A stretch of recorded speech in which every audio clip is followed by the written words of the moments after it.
hello, hello, hello, hello, hello!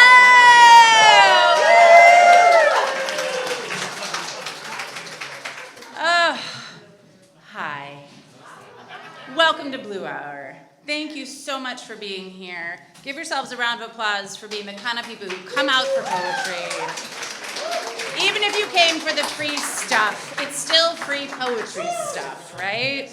Amazing. Okay, I have to put my glasses on as I am aging. Hold on a second. It's a lot of string action happening today. I made some choices. All right. Let's begin, as we always do, with our land and labor acknowledgement. Located at the intersection of several great waterways and fertile soil, Chicago was once a trading post and healing site for the First Nations indigenous tribes.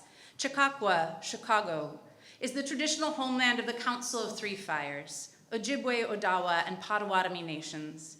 It was a meeting place for other tribal nations, including the Miami, Ho-Chunk, Sauk, and Fox, Kickapoo, Peoria, and the Sioux. Today, over 170 tribes are represented in Cook County, and Chicago is home to the third largest urban Native population in the United States. At the Chicago Poetry Center, we recognize that the United States was developed through the labor of enslaved Black people as well as Asian immigrants. We acknowledge that this country has widely ignored and erased the rich contributions and influence of Indigenous people, Black people, and other people of color. As an organization, we commit to platforming and honoring Native and Indigenous voices, Black voices, and the voices of people of color. When we cannot meet this commitment, we will audit our operations and programming as we continuously endeavor toward equity, access, and inclusion in all of our practices. At the Chicago Poetry Center, we believe that poetry illuminates our individual and shared humanity, fueling thriving lives and healthy communities. Our mission is to connect people and poetry, equitably engage poets with communities, and foster creative literacy in the city and beyond. We envision and work to create a fair and verdant world rooted in artistic expression, human connection, and boundless imagination. There's a lot of information everywhere here tonight, but there's a lot of information about our programming, including our residencies and pop-up performances in Chicago Public Schools, our citywide poetry calendar, which is totally free and on our fancy brand new website. So if you run a reading series, or you know and love a reading series, or you're wanting to start one, whatever it is, send us information about it, or if you just want to know what's going on around the city, check it out. Let's see what else. And also, of course, our Critical Conversations Anti-Racism program. There's information about that out in the hallway as well. It's usually at the back table, but we have many, many, many things going on tonight. As you likely know, Blue Hour is the third Wednesday of each month, except for the summer, and also December, because Chicago. Next month, we'll close out the season with Patrizia Humanek and Soam Patel. And we should have some information by then, I think, about our summer Poetry at the Green Reading series. What else? A big, big, big, enormous, huge, humongous thank you to the Illinois Arts Council, who enabled us to produce these 9 new poetry broadsides.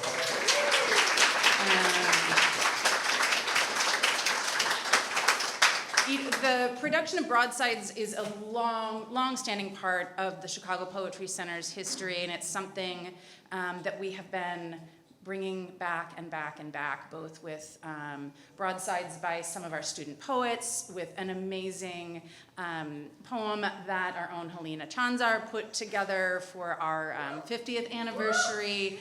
All those are available on our website, and these here tonight are free. Hopefully you've gotten a couple of them. And also enormous thanks to Ben Blount, the incredible designer and letterpress printer.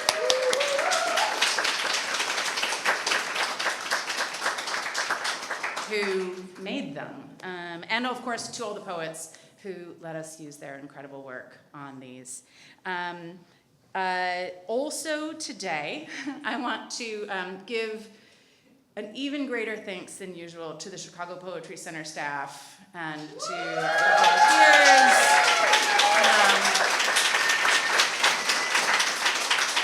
If we seem a little extra glowy today, this evening, it is because we learned this morning that there was a flood in the basement of this building, which took out the elevator and also the internet. And so there was a lot of lifting.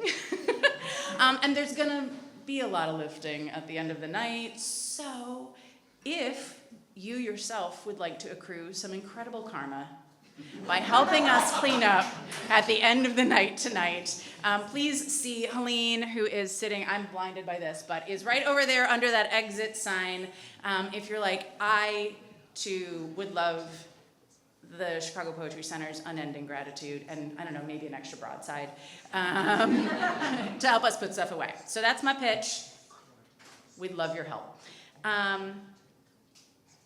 What else? Oh, okay, so a safety statement that we have, that I want to share with you. CPC and Haymarket have a policy of non-cooperation with ICE. We do not anticipate any issues tonight, but we do have an action plan in place should ICE arrive in the area during the event, including safe space behind locked doors for anyone who might need or want that.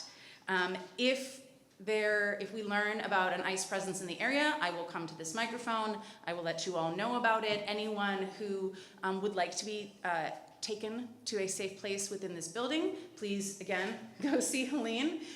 Say you want to help later and also be taken to a safe place. And she will take you down there. I'm just kidding. It's a bad joke. You don't have to help out in order to be taken to safety. To be clear, speaking into the record. Sorry, it's been a long day. If you need or want at any point, ICE presence or not, to go into that place, please see Helene. She'll help you out. We have lots of plans for that. I will let you know about that should it happen. We have rapid response practices as a staff. If you do as an individual, you are welcome to engage in that. Okay, I think those are all my logistical notes. Oh, my last thing is that this is a microphone, which you may have noticed that I'm not talking into. It is recording, but it won't amplify you. So if your name gets called for the open mic or you're one of the features, don't talk into it, it won't help you. Okay, great. We are gonna go into our open mic. Yes! Oh. You're a wonderful audience. I love you applauding just for the fact that it's about to happen. It hasn't even happened yet. I haven't announced anybody's name, and you're like, oh, an open mic. I love it. There will be 5 people in this open mic. I will, as I have just done, draw these names at random while up here, so you can tell it's not sneaky. If you are one of the 5 fortunate few who get to come up here and read your poem, we just ask that you read 1 poem or 3 minutes, whichever comes first. So if you have rewritten the J volume of the Encyclopedia Britannica, 3 minutes of it, just three minutes of it. Maybe just what's a word that starts with the 3 minutes of the jester entry. I was really challenged to think of a word that started with J. All right, let's start this off with Raymond Cunha. Raymond? Yes? Oh my gosh, they're like so deep in the audience. You really have to give so many applauses as they're coming up here. Yes.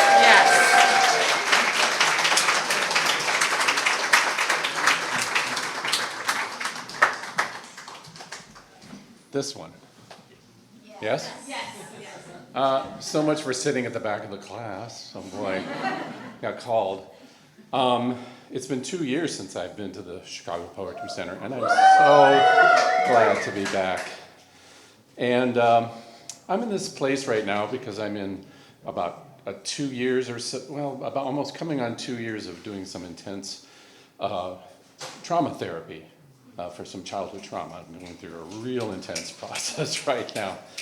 And in this process, I found that I'm in this liminal space where it's hard for me to sit and write because the thing that makes me want to write wants to dig at that stuff that I'm working on in therapy. So that's hard. So I'm going from the fecund to the fallow in terms of my poetry writing, if you will, a lot. So a couple days ago, I was in a workshop and got a 10-minute writing prompt, and I wrote this about writing. And this is after Moody's Baiti is the poet. His poem, All Things Bloom, was featured in the workshop, and we were to try and bounce off of his poem. And he had the words determined patience within the poem, so I picked that up. The blank page stares at me with determined, demanding gaze. It provokes a poised pen to make a pass, some attempt to pour something of me onto the waiting page. My heart's hesitation calls things to a halt. A fear of failure grips the silver-cased stylus grasped fast in my fingers. What is wanting, yearning to bear being inked, made plainer to the world's waiting eyes? What begs to be known in this moment, this precipice of patience over which it all may yet fall?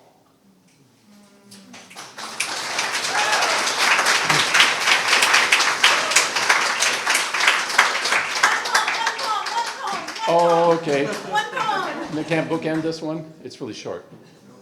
Yeah. I'm sorry. I envisioned this as a bookend. This is something I wrote 5 years ago when I was feeling more sure of myself, and was in a workshop, and they wanted us to write our own Ars Poetica. What nags at me like a chest hair snagged in the weave of my knit shirt? What is the object that doesn't belong underfoot in my shoe, troubling my soul, begging me to stop on the roadside to remove and ponder its tiny significance? What baffles me so in the course of this human odyssey that though gnawed upon as the proverbial bone through millennia of human cogitation, I too must bare my teeth on its well-worn conundrums? What flickers on the margins of my customary concentrated seeing like those red dots testing my peripheral perception at the DMV? What throws down the penalty flag on my daily field of play, calling out my rutted and rote naming and gaming of the way things are?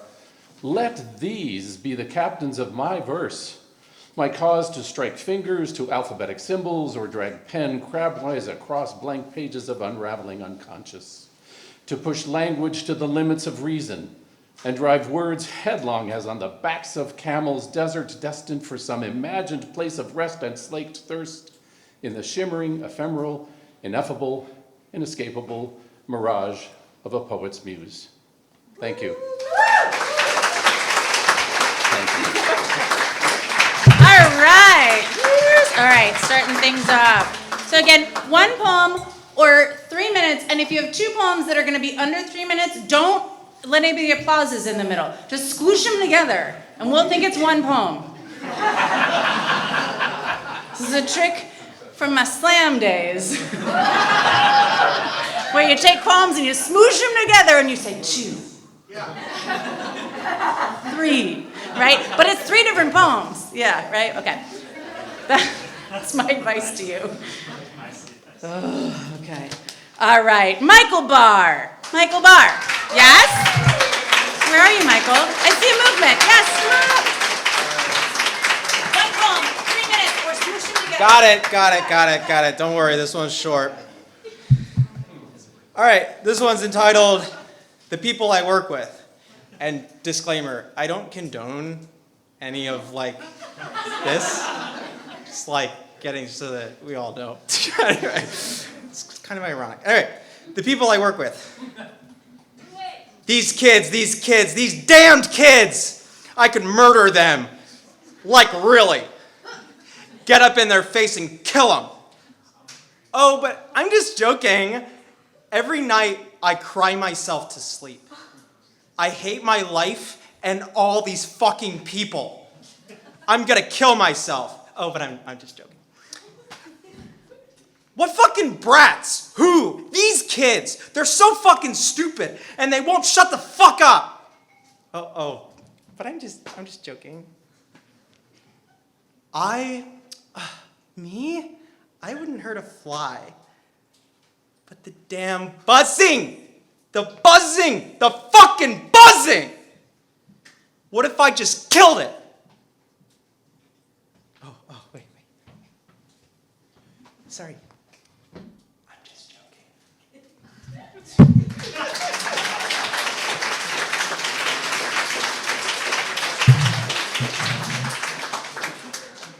All right. One thing I forgot to mention is that we want to encourage you to take care of yourself, to breathe when you need to.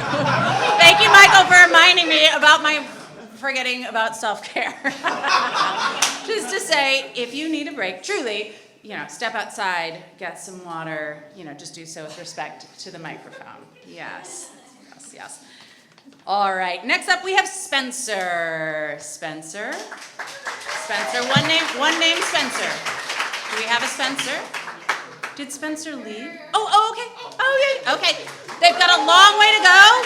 I'm only calling on people who are in the middle of the room. So practice your pausing. Come on, Spencer.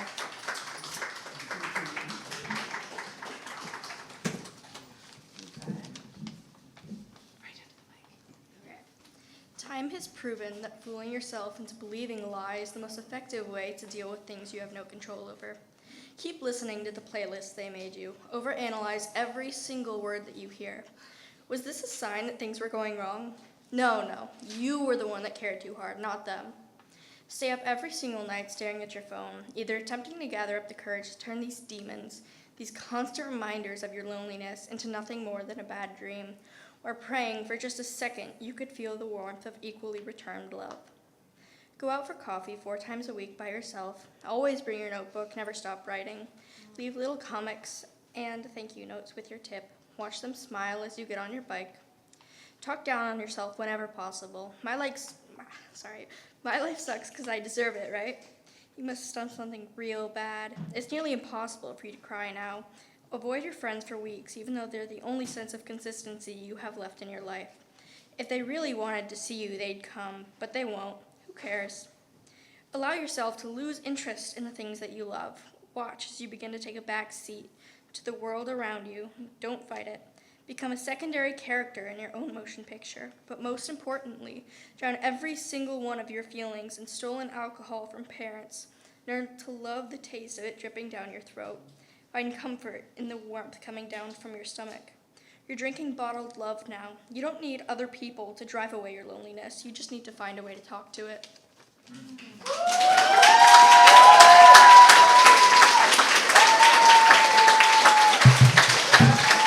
Thank you, Spencer.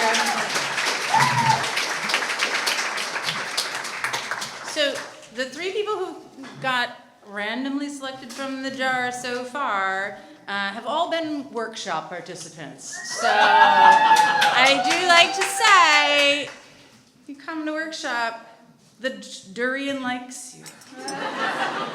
It senses that you got here early and you listened to poetry and you talked about it, and you really should be on this microphone. Okay.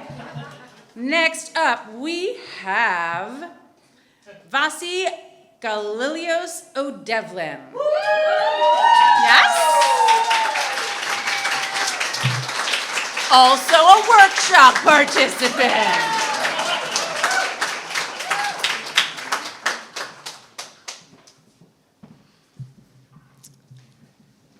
Chestnut highlights. I want that to be at your face. There you go. Okay. The little girl in me turned around and asked, "Are you okay?" Chestnut sliced irises held my gaze. I didn't know what to say. She's just a little girl. Brunette strands landed square on her knobby shoulders. I didn't want her to know what lies ahead. My eyes darted far before returning to center where she stood. Shouldn't somebody tell her? I want her to know I believe I will be okay, in the okay way of all the people we've seen between, seen through, engraved, penned on either side of our bookends. A slender ray thrust a prism beam into her line of sight. She blinked away the sun sting. Looking down at her scrunched brow, I replied, "I am okay. How are you?"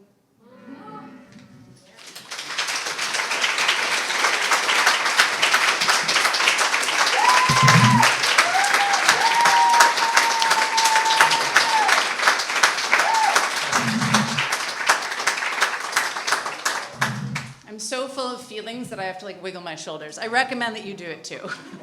It does help. You're like, oh, I do have some feelings, and now they're moving around in my body.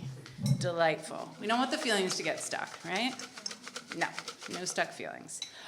All right, last person in the open mic is Daniel Weiss. Daniel Weiss, right here, breaking the pattern, right here, but also a workshop participant.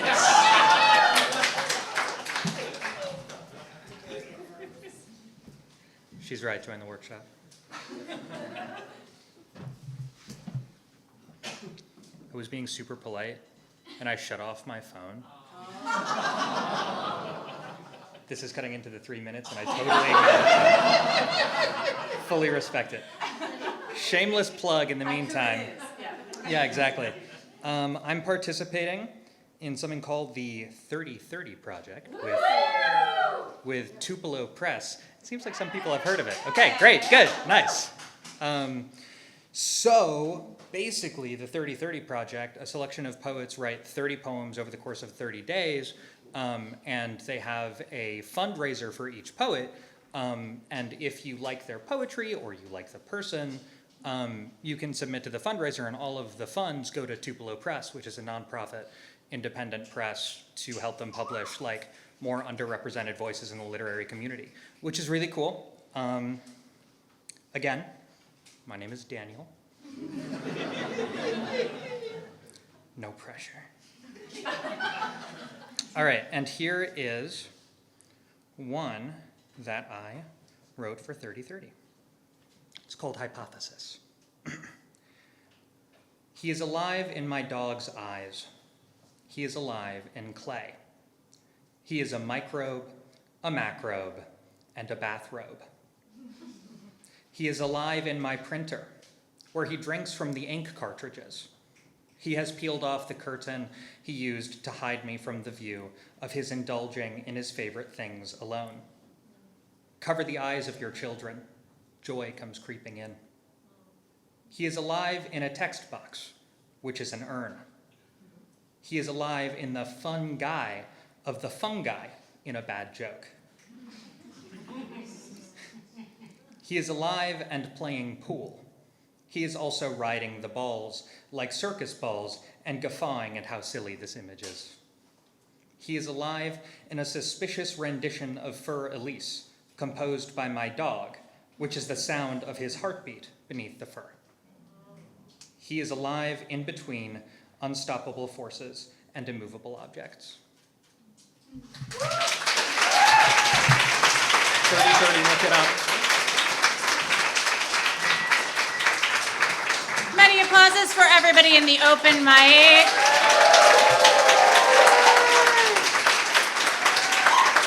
And everybody who put their name in the durian and didn't get to read in the open mic, you have one more blue hour to get your name in there. All right, we are moving into the portion of our evening we like to call the featured readers, because it's a very inventive thing to call this section of the night.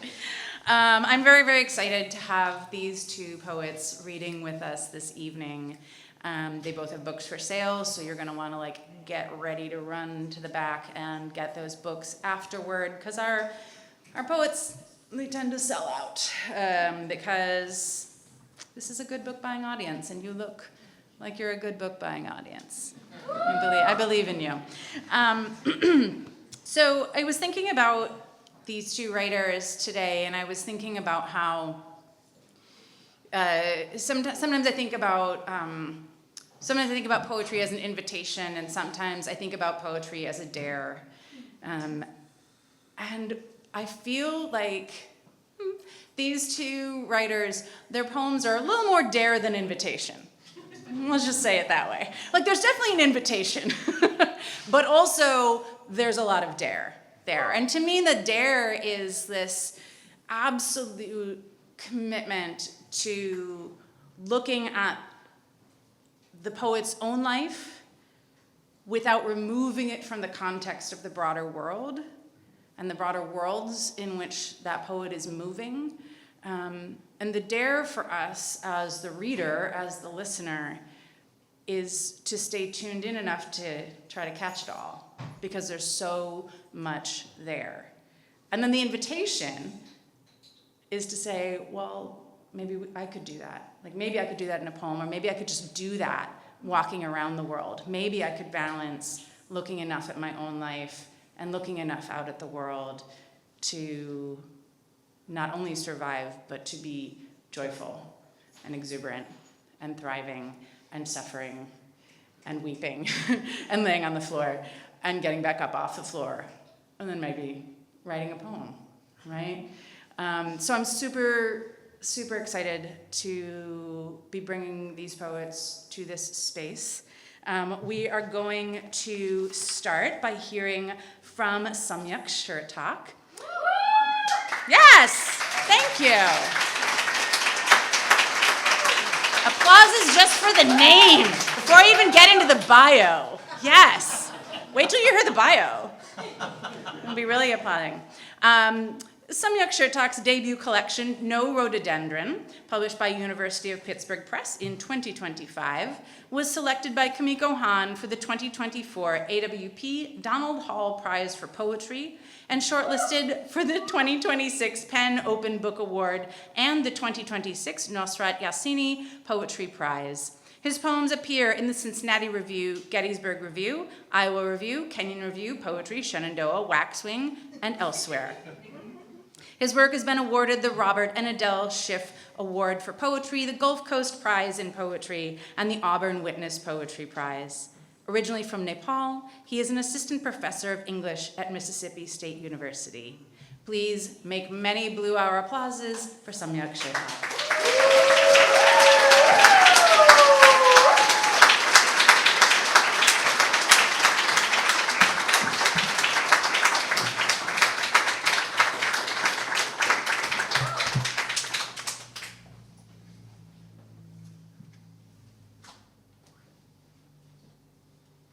Hello. Can you hear me? Yes.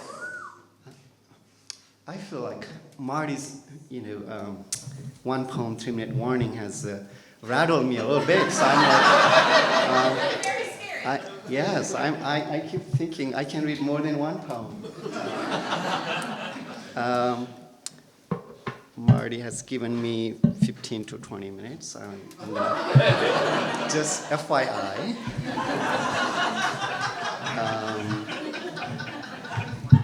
And Chicago, hello.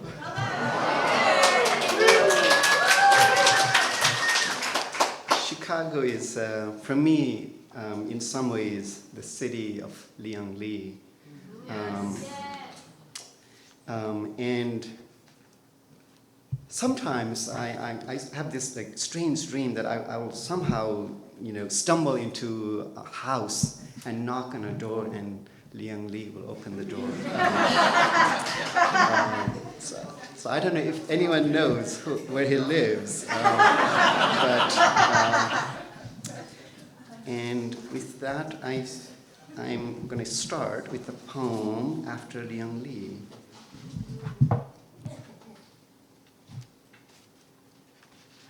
A blessing after Liang Li.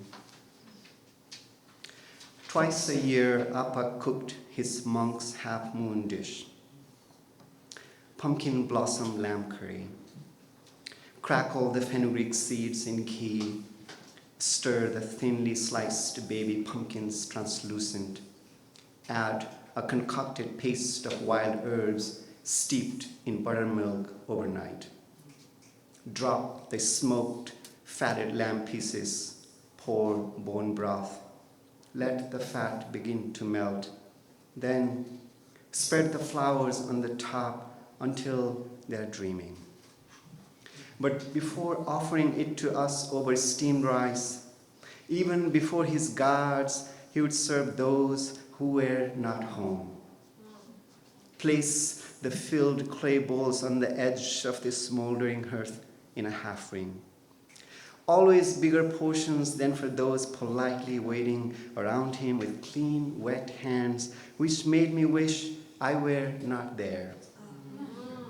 But forgot all about it as bite after bite dissolved in my mouth, each mouthful lusher than the last, more ravenous for the next. Clifford's flesh, aged smoke, forest fragrance, rain-honeyed dark, earth moon milk, petrichor pistols, salt, butter, gossip of the butterflies, fire of the fireflies, summer, sweet, impossible summer.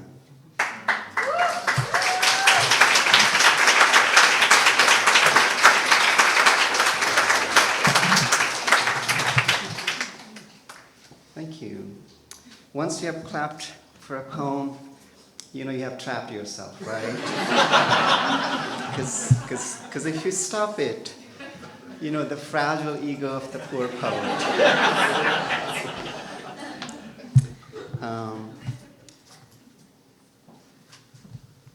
Marty was talking about dare and invitation, and I thought I would read another poem which to me feels more of an invitation. And I've come all the way from the Himalayas just to read to you guys. My mother tongue is oral, which is Tamang, and it literally translates as horse ghost. So one of the challenges for the book and for me was, how do you write about a language that has no script? The last Himalayan beekeeper. Let it be said, Amma was the last Himalayan beekeeper. When she harvested honey barehanded in the stone house we lived in, she took not juniper smoke but song to the hive. Home is one blossom and 1,000 stings. The bees flew into her oiled black hair, and when she combed it, down fell rhododendrons. Let it be said, not a single bee stung her. The summer before I left home, she fed me raw honey from her palm every night. In the dark, I learned to hold bees in my throat, one for every ancestor. Let it be said, not a single bee died. Now, every time I misremember the word of the horse ghost, I get stung in the windpipe. With each perished bee, Amma becomes more smoke. Let it be said, if you plunge your hand into an abandoned hive, you will still get stung. At night, Amma plucks stingers from my tongue with her nails. Each barb she binds to her lock, and her crown grows more thorn than rhododendron. Let me skyberry them, Amma, while they're still alive. No, Tamang, she opens the wounds with crushed hooves. Your mouth is our last hive.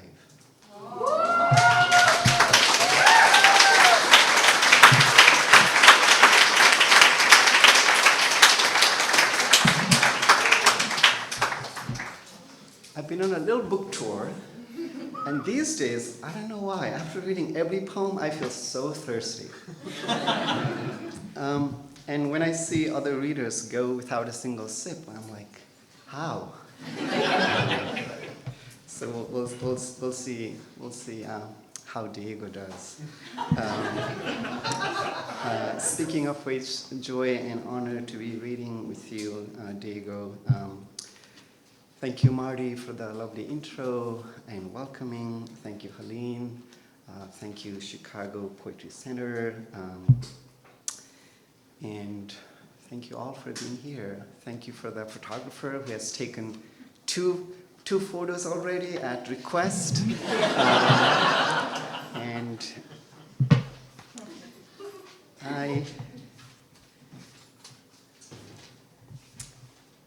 I want to take you, or take us to 1996, when the Maoist conflict in my native country began. It lasted 10 years and left at least 13,000 dead and hundreds of thousands displaced internally and externally. And one of the things I noticed was for civilians who are just like farmers, for whom like politics has nothing to do, they have nothing to do with it, but they're the ones who suffer the most, right? And I saw them being suffered from both sides, the government and the rebels, and for them it kind of didn't matter who was who, because they were being equally tortured by both sides. This poem, it's a polyphonal poem, and it briefly touches on that.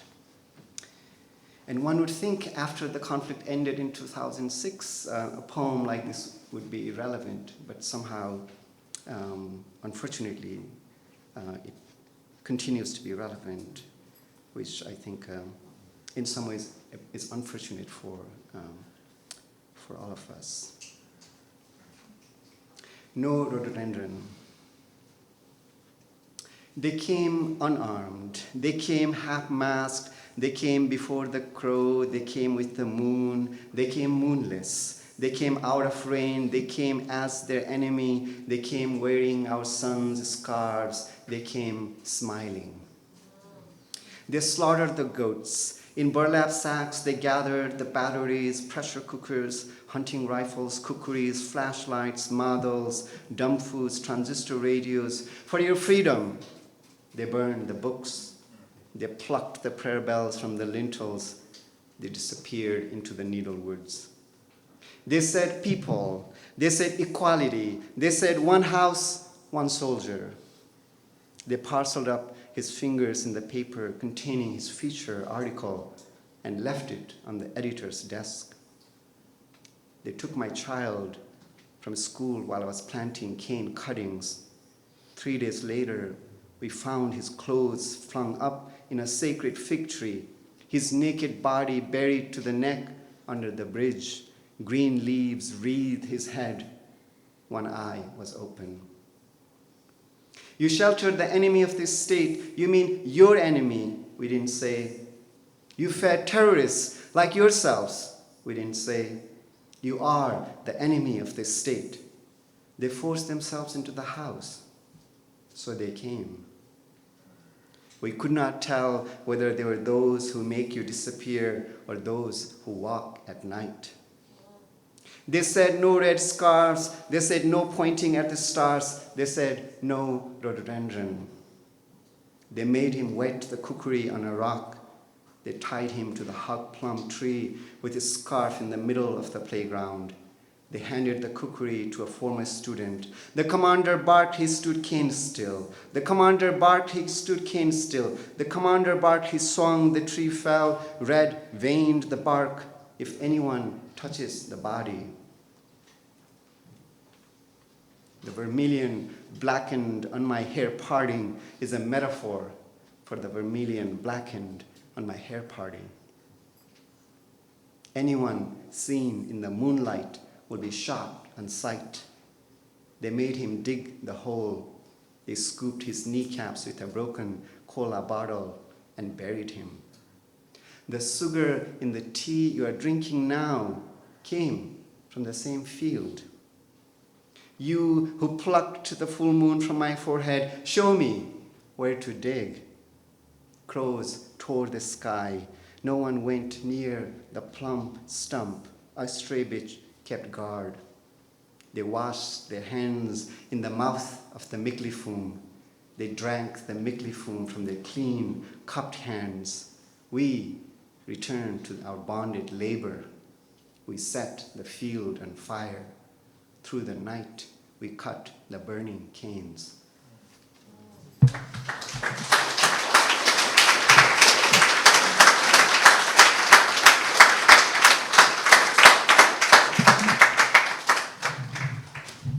Thank you.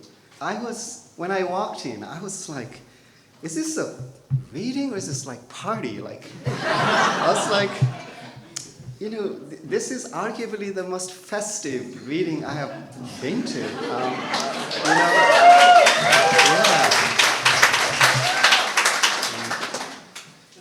And multiple rooms. I mean, I'm used to like tiny cubicle spaces to read from.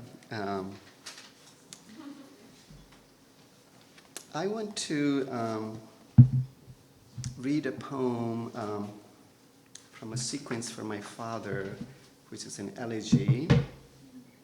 And it's called Sky Burial, which is in honor of the ancient Himalayan ritual where after someone passes, their bodies return to the elements through griffin vultures. And each sonnet is inverted. And the subtitle is Sonnets to be Read from the Earth to the Sky. And recently, I read a review on the Colorado Review of the book, which was a great surprise, and because I was not expecting it. Usually, like they tell you like whether they're going to write or it's about to appear. And then I read the section about the Sky Burial where they talked very beautifully, and I read and reread and reread, and realized that they never read the poems bottom to top.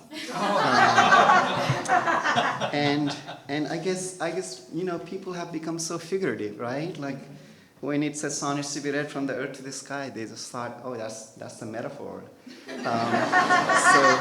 So they read the entire thing top to bottom and wrote a beautiful review.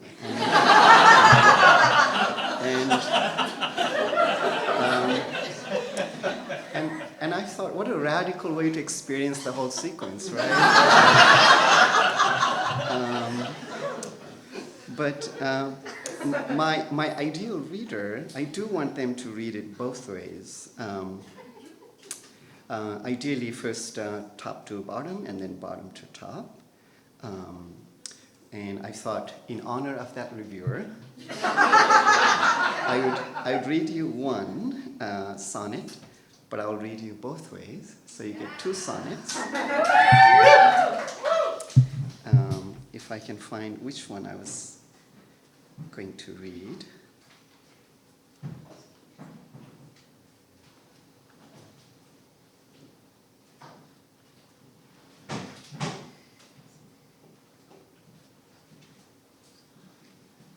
Sometimes the sonnets disappear. I've found it. A Sky Burial, sonnets to be read from the earth to the sky. And they're all numbered X. X. You all doing okay? Mm-hmm. A man could hold a boy and the boy not fall into a myth. To write with his backhand. Appa never believed with ink in English, which is to say he taught himself, which is to say he never learned to write my name before killing the last lamp. He never went to school. Sometimes he served as key. He always made sure everyone was home. Card games. Sometimes when he was napping, we cleaned his pockets. There, he never allowed us to play card games. We always played. He had no friends. Sometimes I pretended he was not cold. Appa never wore the linen shorts. He was always home. He drank the ghee-seared rice spirit only to thwart with a kilo of mangoes, always raw or too sweet. Left behind by a tiger, he never ate out. Sometimes he returned. Legend has it, Appa once finished the whole half-sheep. Legend has it, Appa once finished the whole half-sheep left behind by a tiger. He never ate out. Sometimes he returned with a kilo of mangoes, always raw or too sweet. He drank the ghee-seared rice spirit only to thwart cold. Appa never wore the linen shorts. He was always home. He had no friends. Sometimes I pretended he was not there. He never allowed us to play card games. We always played card games. Sometimes, when he was napping, we cleaned his pockets. Sometimes he served us ghee. He always made sure everyone was home before killing the last lamb. He never went to school, which is to say he never learned to write my name with ink in English, which is to say he taught himself to write with his backhand. Appa never believed a man could hold a boy and the boy not fall into a myth.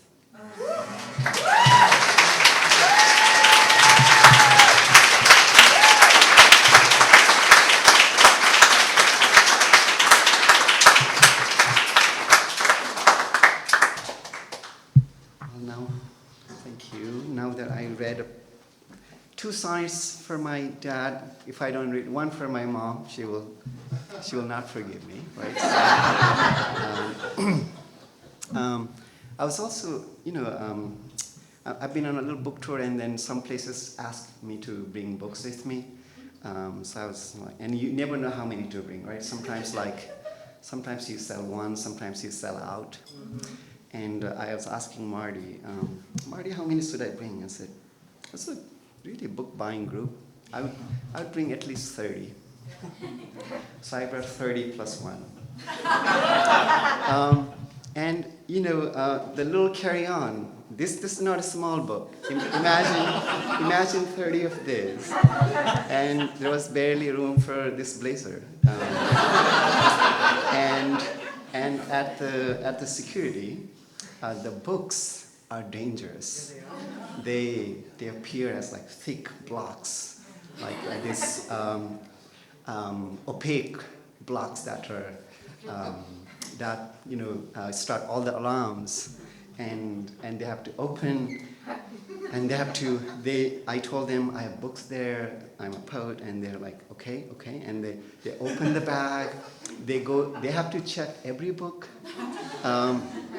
and so every book you're gonna see tonight, each has been individually inspected and hand-inspected by TSA. What a pity! They didn't know it was full of rhododendrons. What a pity! They didn't know how to smell the fragrance. Thank you all for being here. Dear Mouth of the Horse Ghost, April, Salt Lake City. I woke up to the snow again. I could not tell how long it had been snowing. Backyard sheathed with powdered breath. I feared for the apricot blossoms. In the living room, I parted the curtains. The hawthorn in the front yard was hacked open. Under the weight of the snow-laden branches, half the tree had buckled, blocking the entrance to the house and the next-door church's driveway. Poor guy, I texted my landlord along with the picture. Passerines flung themselves into the inverted sky, perched on the live wire. A squirrel perched still at the end of a snow-padded canopy. His tail hung interrogative. His eyes looked open but did not stir. I thought, the hawthorn is dreaming. Fairies dusting the thorn door from the other side. I'll say a prayer, my landlord texted back. Be up with a saw for surgery. Very old. You are over 80 now, though no one knows the year you were born. The hens that fill the stone house with the smell of butter tea. I don't want to die, you said mid-prayer one night, owing anyone anything. My landlord arrived with his toy poodle and poor social skills. Just a big weed, he spat and put the electric saw to work. From the window, I watched him hew off the tree limb by limb, haul them into a mound on the snow by the apricot. I thought, a small monument of loss. I thought, bonfire. One day I'll wake up and you won't be here. If with every sip I remember your hands, what will we owe each other? After the sun opened the sky and the branches began dripping, I went for a walk. The squirrel was gone. Where the tree broke, no rings, a tooth wound. The barren bark of what remained sent forth some green.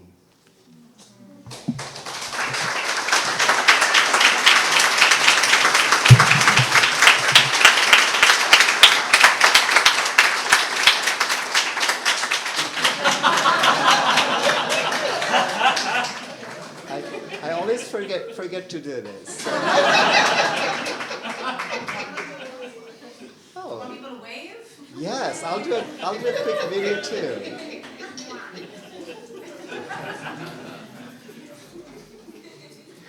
Beautiful. Thank you all.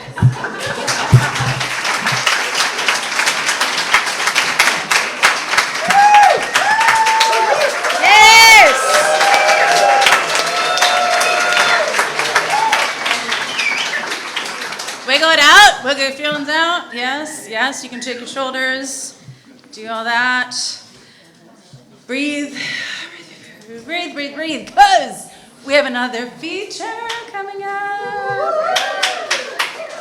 You know it's serious because I'm putting my glasses on. Okay. Next up, we have Diego Báez. Diego Báez is a writer, educator, and abolitionist. He is the author of Iguarate White, published by University of Arizona Press 2024, named Best New Collection of Poetry by the Chicago Reader.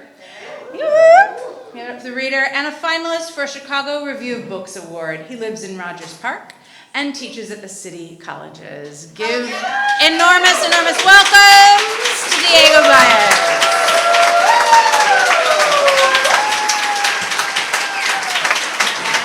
You're a tall person. You're going to need more microphone. There you go. Sorry, I am. Hey, y'all. Wow, there's so many of you. Thank you, Chicago Poetry Center. Thank you, Haymarket House, for having us. Thank you, Marty, for inviting me. Thank you all for being here, because we could be doing anything with our time, and we are here enjoying poetry, and I think that's very special. Thank you, Samyak. It was amazing. That book, your book, is incredible. As I was reading it, I was realizing how many echoes there are between our two books. They, I think, would be best read together. So. I didn't bring 30. I should have brought more. But I do have some for sale as well. Thank you for the interpretation. Appreciate you. My father's from Paraguay, or Paraguay, if you are white. I tend to do a lot of talking between poems. I'm trying not to do that because I only have 15, 20 minutes. So I just want to read as many as I can. It is important that you know that my father's from Paraguay. It's an experience, it's a strange experience to be from a place that doesn't get a lot of representation, doesn't get talked about a lot. So to be from a place, my father and my family is from a place that is like a marginalized peoples within a marginalized community. And yet, in order to get to this country, most Paraguayans, they don't walk across the border or run or climb or crawl, they fly. They take a plane. It's kind of the only way to get here. And so that experience is different. It's unique, right? It's not, I don't know, better or worse, but it's very different. So a lot of my poems deal with some of that stuff. And this is called Regalito, which is Spanish for everybody together, a little gift. Samyak. That's okay. This is Regalito. Some immigrants stuff language into duffel bags like contraband. Or both. Other children never learn to handle the baggage of their claim. When I asked my father why he didn't teach us Spanish, he says he tried, but that my brothers and I always squirmed and whined. I do remember dreading the militant insistence my father placed on our response to his calls. Si, papi, he'd have us parrot. Which I guess is a question or maybe an affirmation. Like maybe finding the breathless body of his infant brother when he was 5 broke something inside him. So maybe the sound of our voices singing our inheritance, this tongue of ours, grants a succession of his name, of our house. But I do remember asking my father more than once how to say something silly in Spanish, like toaster or roller coaster. From the driver's seat of that minivan, I'm sure of it, he answered, there's not a word for that. It's a regalito.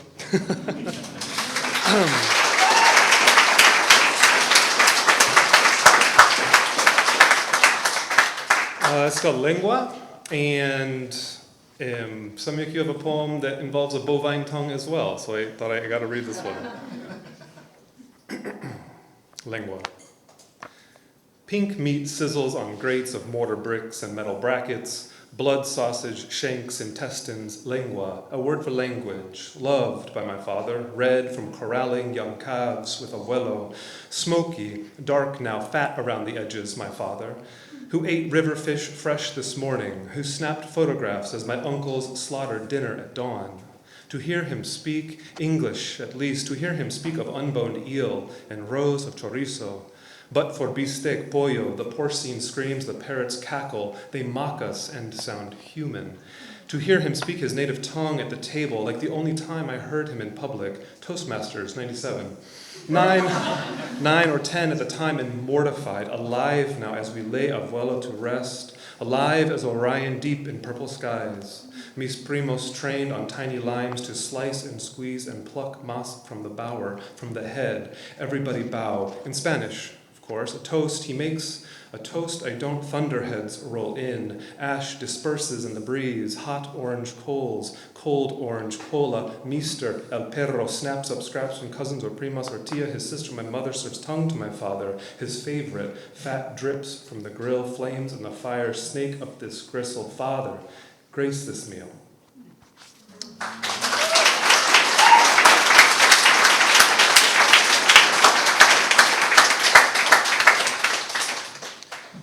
Samyak, I'm glad to know that I am not the only one who loses my poems, especially when the book was like, where is that? So I made a little cheat sheet for myself. I can find where they are. This poem is called So You Want to Write in Guarani. Guarani is one of 2 constitutionally recognized languages in Paraguay, which is unique. It is an indigenous language. Not a lot of countries in the world recognize indigenous languages as official languages. Sidebar, that does come with a caveat though. There are 13, 14, 15 other indigenous peoples in Paraguay, and their language has not been elevated to the status of state language, and so that's complicated. What does that mean to be an indigenous person in this country and to see other people speaking this other language that is not your own? And unfortunately in Paraguay, the government and the people tend to treat native peoples much as they do in this country. But so Guarani is tricky because I did grow up hearing it. I can't speak it myself. I know some words and phrases. I did grow up hearing it in the household though. So like my father would call home, and this is dating myself, but that's okay. He would have the calling card, next to the landline, and he'd punch in like the 27 numbers before maybe connecting with somebody to shout in Spanish and Guarani. And I never knew exactly what they were saying. As you heard, my dad tried to teach us Spanish, but we didn't really take. Opa!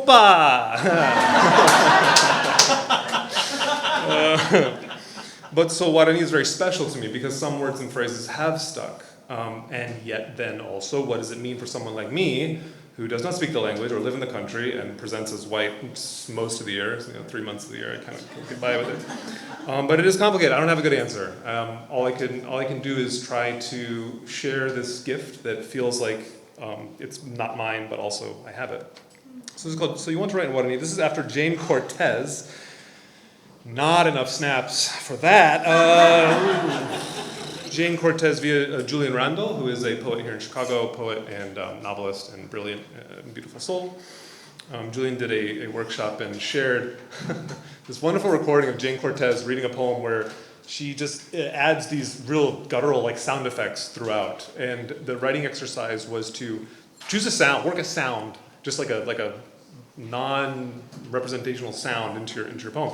So I cheated a little bit, but the word for The word for water in Guarani is just the letter Y. Of course, that's transliterated through Spanish, whatever. Similarly, it doesn't have its own script. But so it sounds, I can't really do it, so it sounds something kind of like, which is interesting. And so this is called So You Want to Write in Guarani, after Jane Cortez via Julian Randall. So you want to write in Guarani, but Papi never told you, All you can do is listen as the tias and the tios reminisce, their laughter hissing. So I Google how to do it. I'm running out of time. My phone chirps again to let me know that it is dying. Quick, watch a white guy. Talk on YouTube. Saying, isn't it funny how the children ignore us, but then you say count and they sound just like a chorus. Petei, mokoi, bohapu. And four? They answer in Spanish, and the missionary man's compassion will vanish, and he smiles. Monetized. What can I do but like and subscribe?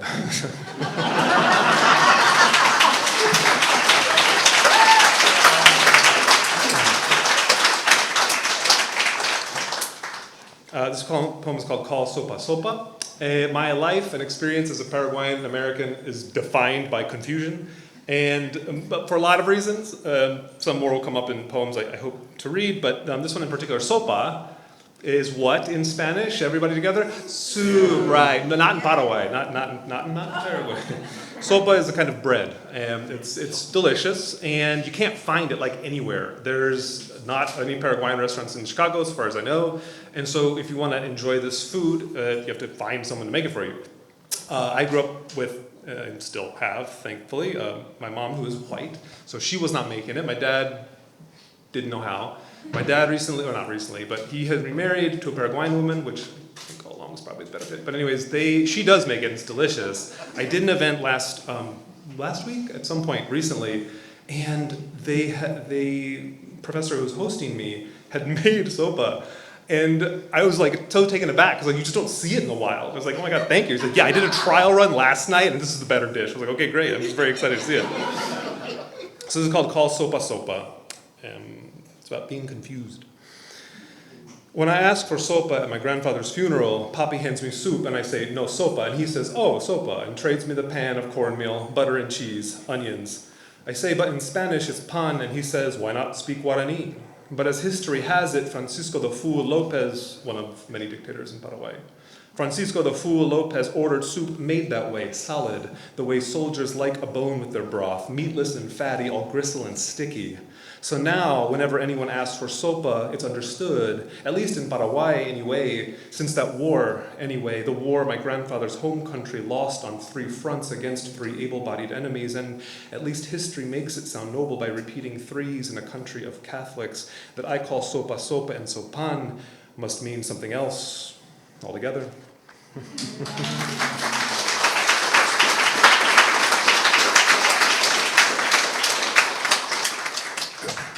This is a short one. It's called Abuelo de Laus's Mister. They used to have, so my dad grew up on a farm in a village outside a small town in Paraguay, and they don't treat animals the same way there. They don't treat dogs the same way that I didn't grow up with dogs. This is a dynamic in my household right now. My wife did grow up with dogs like her whole life. We have a child, and she would really enjoy an animal, a dog in particular. And so I'm trying to reconcile the Paraguayan lineage of like, this is how you treat dogs in Paraguay with like, how could we invite this new friend into our home? So the dog's name was Mister, which I thought was hilarious. My like Paraguayan ass abuelo named his dog Mister. Where did that come from? So many of the poems in the book are written, I thought they were written from the first person plural, because I have 2 younger brothers who are very close in age, and so like all these experiences, I experienced with them there, and I kind of have combined some memories and combined experiences, and so whenever I reread the book, I'm surprised how few of them are actually in the first person plural, because they're always there with me, but so this does have them. Abuelo de Laus's Mister. Rubber hose in one hand, pumping with the other, Abuelo douses the poor mutt in kerosene as Ponchito and Paola, emerald-bodied parakeets, shrug shoulders and fall into fits of laughter, shaking hands and slapping one another on the back. My brothers and I stand there aghast, like straight men or suckers, like three gringo amigos made up like mariachis.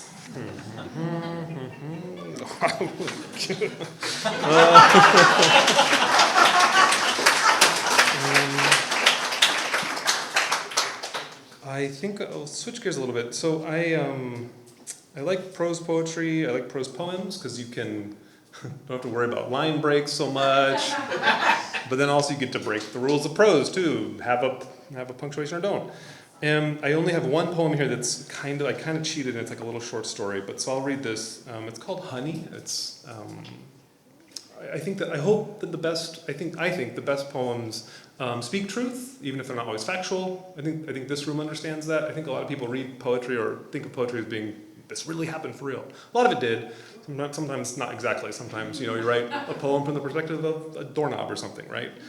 And this one is mostly factual. I did combine experiences of my brothers and mine. And my dad, my parents were split up, I gave them copies of the book before it came out. I told both of them, y'all should read this, you're in it. And,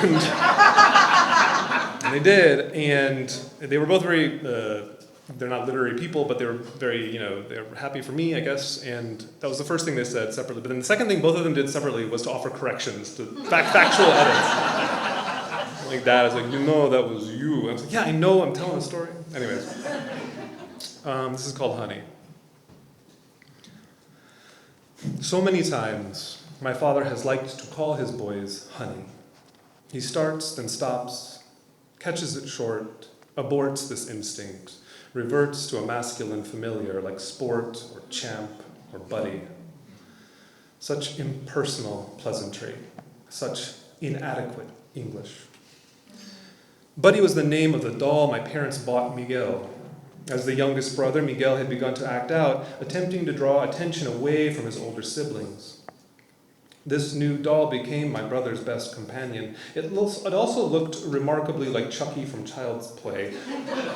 Red freckles, overalls, the whole bit. I didn't know this at the time, of course, being 10, and only saw Buddy's similarity to the knife-wielding serial killer years later. What's worse, the only surviving evidence of Buddy is a photograph from that infamous afternoon Miguel, who must have just started to come around to self-consciousness. That age when children begin to lash out at inanimate objects they had believed to be their friends. Miguel had stripped Buddy of his overalls and attacked the fabric body with non-toxic markers, great green and purple streaks. In the photograph, Miguel scowls fiercely, holding the ruined doll upside down by one leg, a sacrifice or offering. I imagine my mother laughing behind the lens, amused by this raucous little horror. I assume it was my mother took the picture since she was home when we were kids. I can't imagine my father knew what to do. Tie loosened, stubble ready for a hot dinner in the local news, confronted with the desecrated corpse of this child's plaything. Maybe he laughed or said nothing. Maybe he suppressed an anger over the destruction of this store-bought doll. My mother had sewn together stuffed animals for the first two. Why spoil this child, the third, his last? One awful night, one of several, many years later, when adolescents begin to grow beyond themselves into sharp and angular outbursts, all lank and swagger, Miguel came home drunk and started a fight with my father. They didn't come to blows, not that night, as Miguel could barely stand himself upright. My father ran cold water in the bathroom, stripped Miguel of his jeans and t-shirt, and shoved him in the shower, shouting, struggling to swear in estranged English. I like to imagine my father washing my brother clean, a tidy parable, a man who comes to terms with the fact of this intoxicated body. Miguel, conscious long enough to rinse off or scrub himself drunkenly. My father, a flummox of frustration, untranslated, untranslatable, these Americanos of his. Instead, he fled downstairs to finish his whiskey interrupted, pour another and another. To this day, another. Another.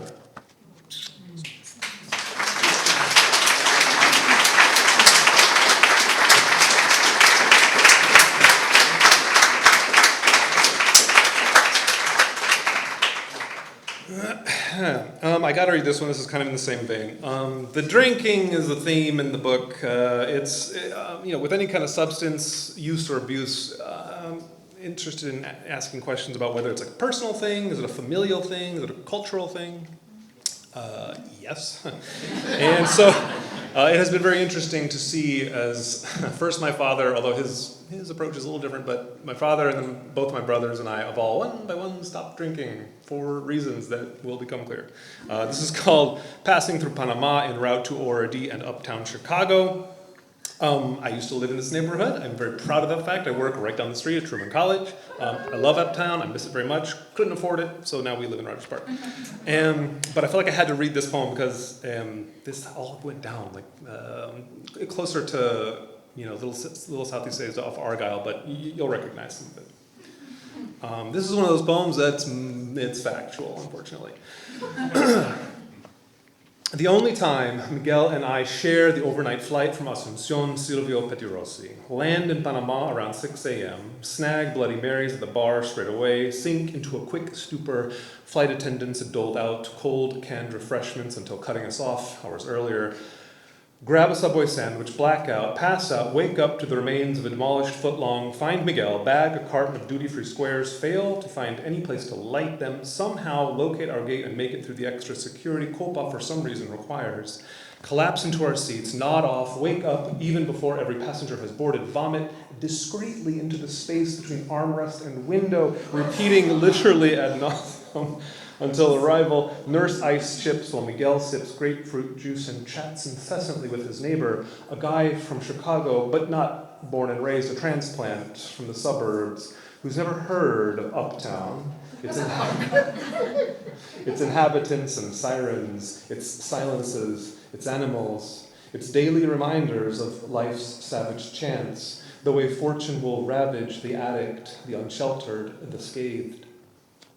Animals like my brother and I who, yes, grab a six-pack before returning to my apartment on Carmen, only to pass out finally for real, leaving that last invitation to get truly fucked up unfinished instead, unlikely, lonely totems, the two of us at the time.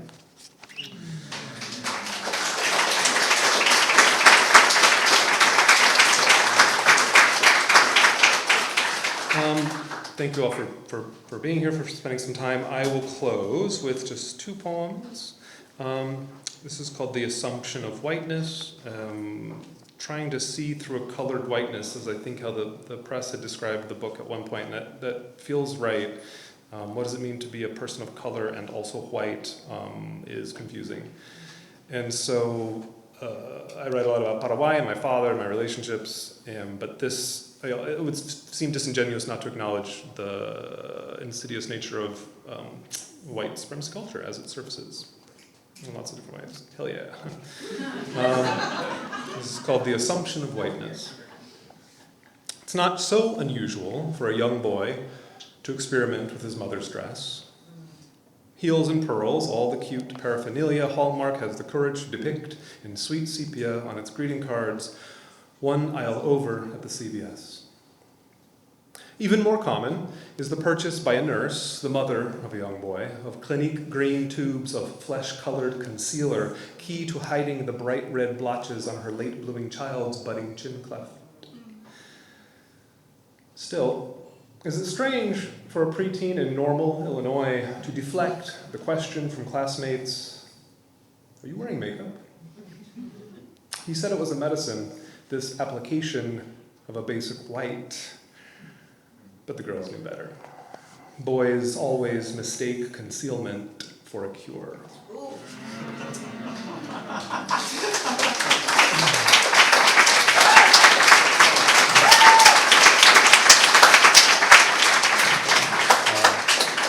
And I'll close with this one. This is, I lived with my aunt and uncle, my mom's brother and his wife and their child out in, way past Elgin, Illinois, out in Pingree Grove.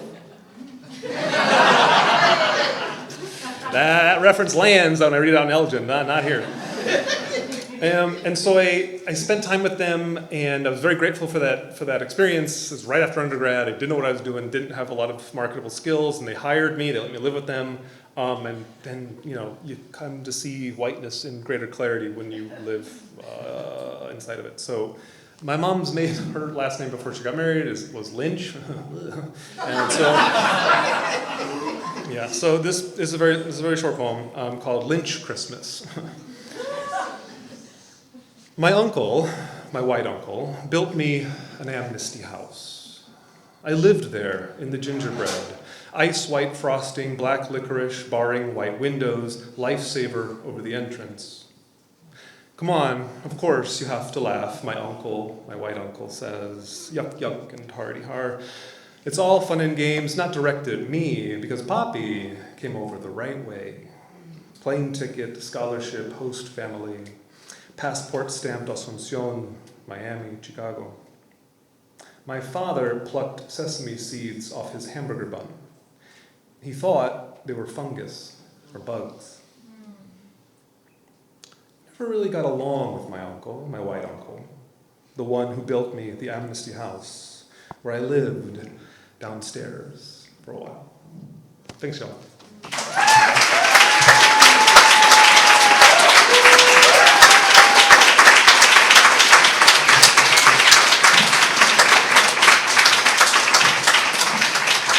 You're applauding, but I may ask you to double, triple, quadruple that applause for everyone tonight.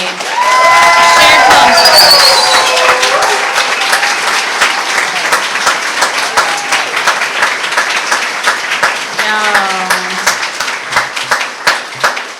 What a privilege. What a privilege to get to be here together, yes? Yes. Alive, breathing, listening to poems, feeling things. Ugh. So many things, right? So much feelings. Amazing. Okay, couple quick things in closing. Both of our poets tonight have books for sale. It has been mentioned that you are, by your very nature, a book-buying audience. You may or may not have been aware of this when you arrived, but now you have recognized this as your true and central nature. You are a book-buying audience. You want so much to own these books, okay? Truly you do. You do. You don't want to go home and be like, oh, why didn't I buy one of those? So anyway, they're going to be out in the lobby. We've got, things are a little different tonight. If you've been here before, we've got lots of tables. So there are things happening. There are going to be books for sale just around the corner in the lobby, where if you put your name for the open mic, that's a table you will recognize. Got it? Okay. Further on past that, towards the lobby, past the lobby into the library, into the conference room, there's cheese. I suggest getting in the book line first, but if you've got to have cheese, get some cheese and then get in line, but you might miss out, they might sell out. It's up to you, your choices. There is also water and beer and wine in the back for sale or donation. Please make sure to sign up for the mailing list if you're not already on it. Enormous thanks once again to the Poetry Center staff for making today happen in the weirdest way. And to Haymarket House for making this happen. If you want to help out, if you're I could use some good karma, some good luck, some gratitude in my life, please see Helene. She will tell you how you can help. Thank you.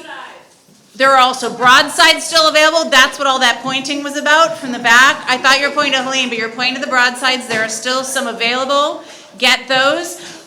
Big thanks to Vera Marie for being our interpreter tonight. I don't know if everyone can see it, but this is hard work. And we're so grateful. We're so grateful. I could also thank our volunteers. Normally we can kind of pull this off. It's just us and Chris are amazing singular volunteer. But we had many volunteers helping us tonight. Can we give them some applauses?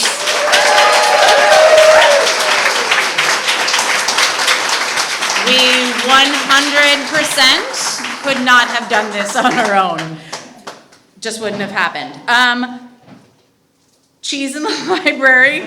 You can help out. Thank you, Vera Marie. Beer, water. Books for sale in the lobby. Enjoy your evening. Make a new poetry friend. All right, we'll see you next month.